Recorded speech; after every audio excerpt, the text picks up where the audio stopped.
Oke, halo, selamat pagi anak sekalian. Jumpa lagi pada pembelajaran matematika hari ini. Nah, untuk hari ini di pertemuan kedua kita masih bahas tentang bab yang sama, yaitu teorema Pitagoras. Tapi pada pertemuan kali ini kita lebih kepada penerapannya, ya. Jadi yang akan kita bahas yaitu tentang penerapan teorema Pitagoras.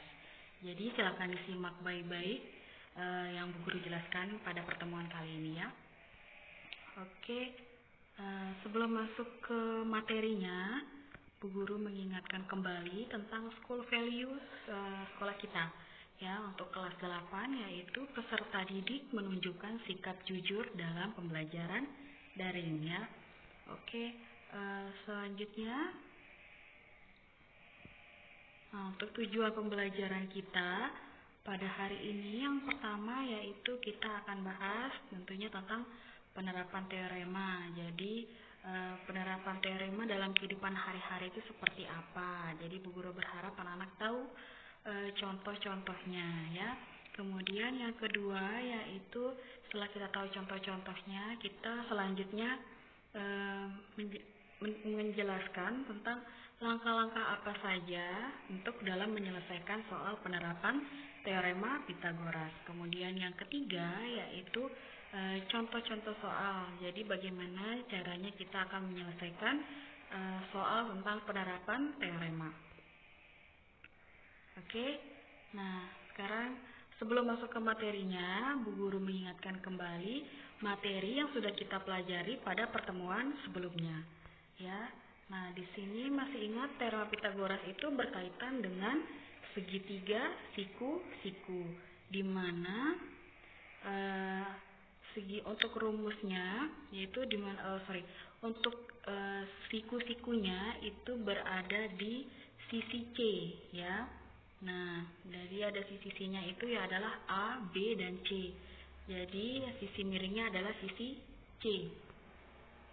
Kemudian akan berlaku, ya. Jadi kalau kita mau cari sisi miringnya, maka A kuadrat tambah B kuadrat sama dengan C kuadrat, ya. Sudah pasti anak mengingat rumusnya untuk Pitagoras ini. Oke. Nah, dalam teorema Pitagoras itu ditemukan sisi miringnya atau yang biasa disebut dengan hipotenusa. Jadi kalau di soal ada muncul hipotenusanya sekian, maka itu adalah yang dimaksud sisi miringnya. Nah, sisi miring yang di sini juga yang dimaksud adalah sisi yang terpanjang. Jadi sisi C itu adalah sisi yang terpanjang dari antara sisi A dan B, ya. Oke, nah selanjutnya masih ingatkah kalian dengan bagaimana kita dari Pitagoras ini menentukan apakah segitiganya itu lancip, tumpul, atau siku-siku, ya. Jadi yang pertama, jika C kuadrat sama dengan A kuadrat tambah B kuadrat, maka segitiganya adalah siku-siku, ya. Kemudian kalau C kuadratnya itu lebih besar dari A kuadrat tambah B kuadrat, maka segitiganya adalah segitiga tumpul, ya. Nah, kemudian kalau C kuadratnya itu kurang dari A kuadrat tambah B kuadrat, maka segitiganya adalah lancip, ya. Oke, nah selanjutnya kita akan masuk ke materi yang intinya yaitu tentang penerapan Pitagoras, ya. Nah, penerapan Pitagoras dapat digunakan untuk menyelesaikan permasalahan yang sering ditemukan dalam kehidupan sehari-hari, ya. Nah, contohnya seperti arsitek menggunakan rumus Pitagoras ini untuk mengukur kemiringan bangunan, ya. Nah, kemudian ada juga tukang kayu yang menggunakan rumus ini untuk membuat segitiga penguat pilar kayu, ya. Oke, selanjutnya, nah sekarang kalau kita sudah tahu contoh-contoh penerapannya, nah bagaimana sih langkah-langkahnya untuk menyelesaikan soal cerita yang berkaitan dengan teorema Pitagoras ini. Jadi sama seperti umumnya, yaitu kita baca dulu soal ceritanya dengan seksama, ya. baca dulu berulang kali supaya paham ya. Kemudian kalau sudah, kita buat sketsa atau gambar dari cerita tersebut. Jadi kita sketsakan ya. Nah, kemudian setelah itu kita rumuskan masalahnya. Kemudian kita perhitungkan. Rumuskan masalah ini maksudnya apa? Yang diketahuinya apa? Nah, kemudian yang ditanyakannya apa? Kemudian kita menghitungnya. Nah, setelah menghitung, maka periksa kembali hasil perhitungannya. Apakah sudah benar dari hasil yang kita dapat. Nah, oke. Nah, selanjutnya kita akan bahas tentang contoh soalnya. Ya, jadi kita masuk ke contoh soal yang pertama. Nah, di sini soalnya adalah untuk menuju ke sekolah, Zahra harus berjalan kaki dari rumahnya ke barat sejauh 60 meter. Kemudian berjalan ke utara sejauh 32 meter. Berapakah jarak lintasan terpendek rumah Zahra dengan sekolah? Nah, sebelum kita mengerjakannya atau membuat ilustrasinya, jadi anak-anak Bu Guru mengingatkan kembali tentang arah mata angin ya. Karena di sini ada sangkut pautnya tentang arah ke barat, ada ke utara, dan mungkin soal-soal lainnya arahnya ke tempat yang lain ya. Jadi Bu Guru mengingatkan, jadi kalau arah mata angin seperti ini, kemudian kalau yang di atas itu adalah utara ya, utara. Kemudian yang di bawahnya berarti selatan ya. Nah, sebelah kanannya ini adalah timur. Di sebelah sini timur, kemudian di sebelah sini adalah barat ya. Nah, kalau kita sudah mengingat arah mata anginnya, sekarang kita tinggal buat sketsanya ya. Nah, sketsanya seperti apa? Seperti ini. Jadi kalau nanti anak-anak mengerjakan soal harus buat sketsanya juga. Tapi tidak mesti harus sebagus ini ya. Setidaknya ada gambaran kalau kita sudah mensketsanya ya. Jadi bentuknya nanti arahnya seperti apa. Nah, di sini untuk rumah Zahra itu yang atapnya hijau, yang ini rumah Zahra. Kemudian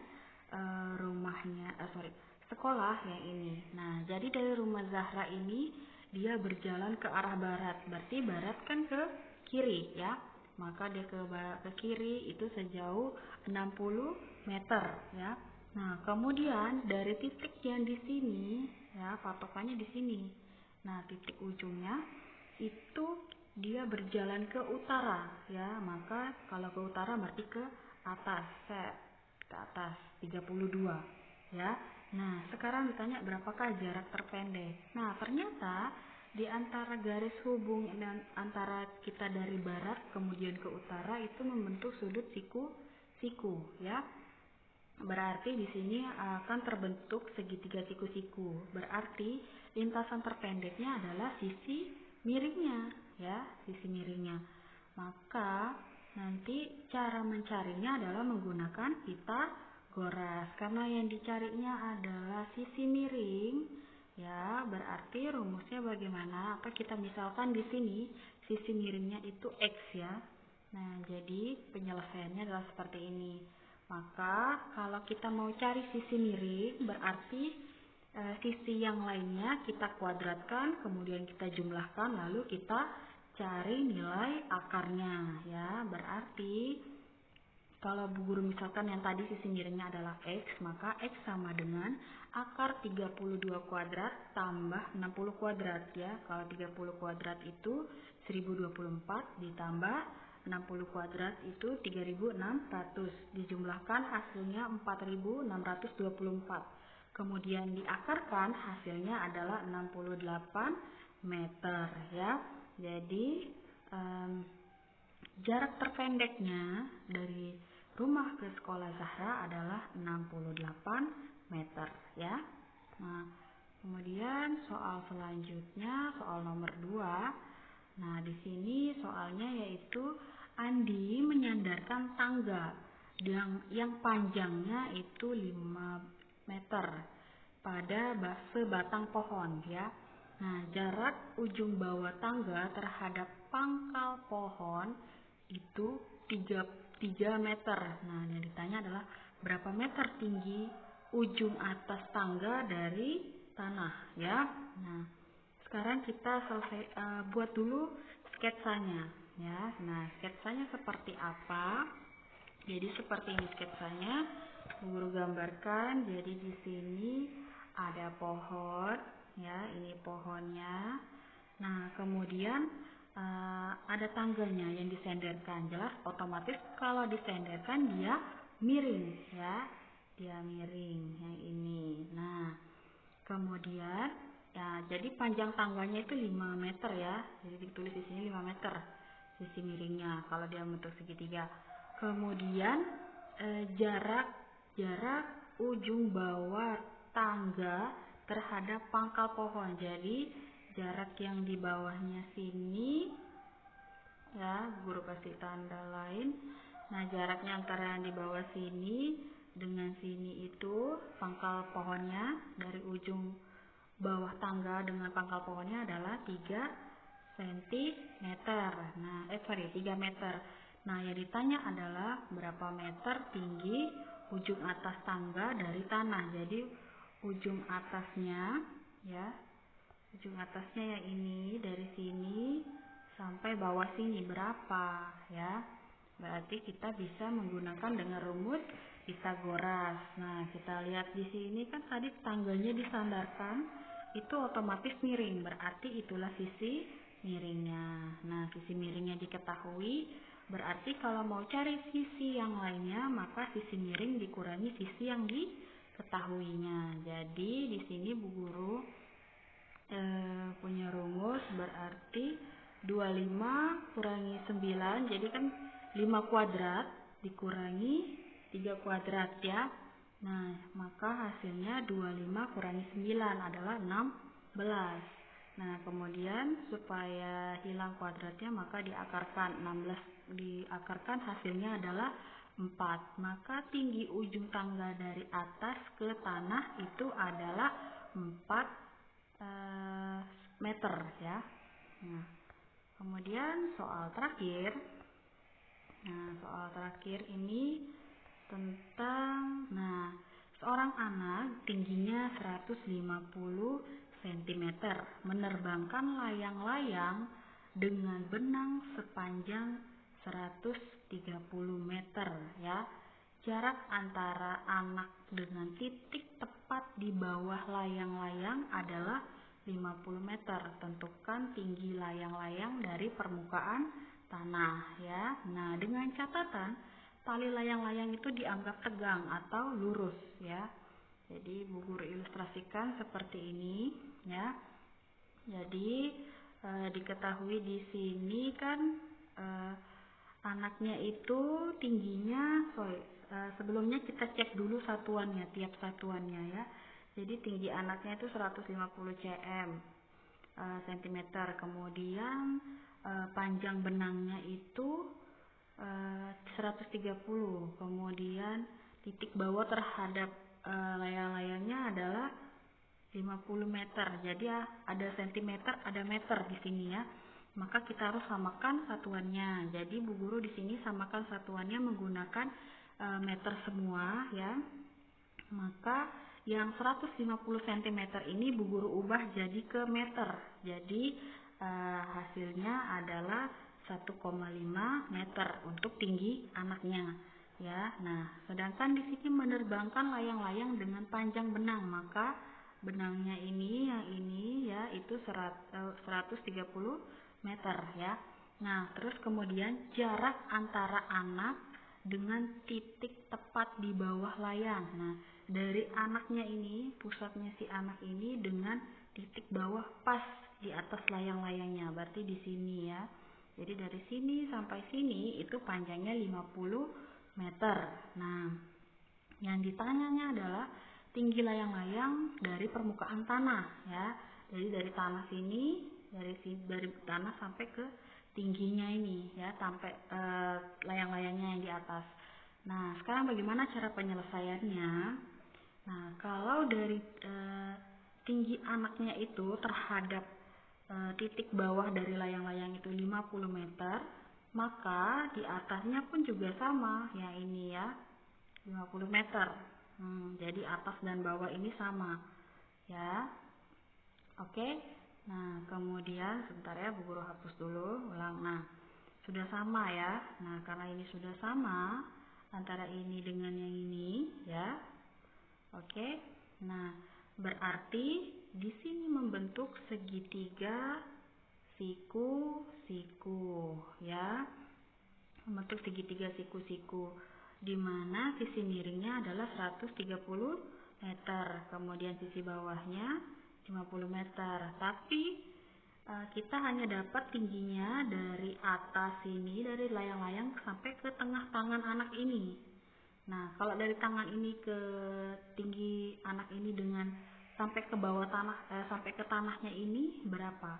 Berarti nanti yang X yang kita dapat ini ditambahkan dengan tinggi si anak, ya. Nah, jadi cara penyelesaiannya, maka kita cari dulu nilai X-nya.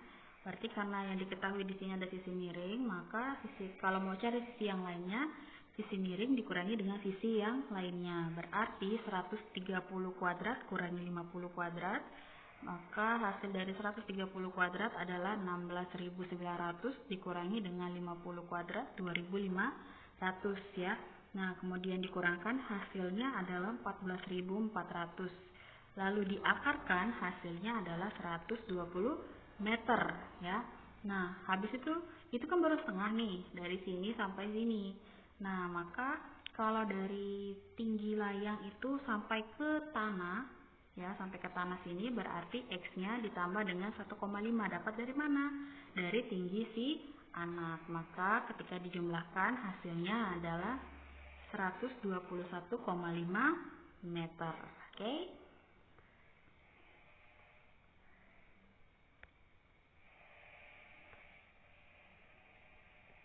Nah, sekian untuk materi kita pada hari ini, ya. Semoga anak-anak sekalian memahami apa yang telah Bu Guru jelaskan. Kemudian jangan lupa dirangkum materi yang Bu Guru berikan pada hari ini dan dikirim ke folder atau tempat latihannya nanti, ya. Oke, Bu Guru tunggu kalau ada yang mau bertanya. Oke, terima kasih.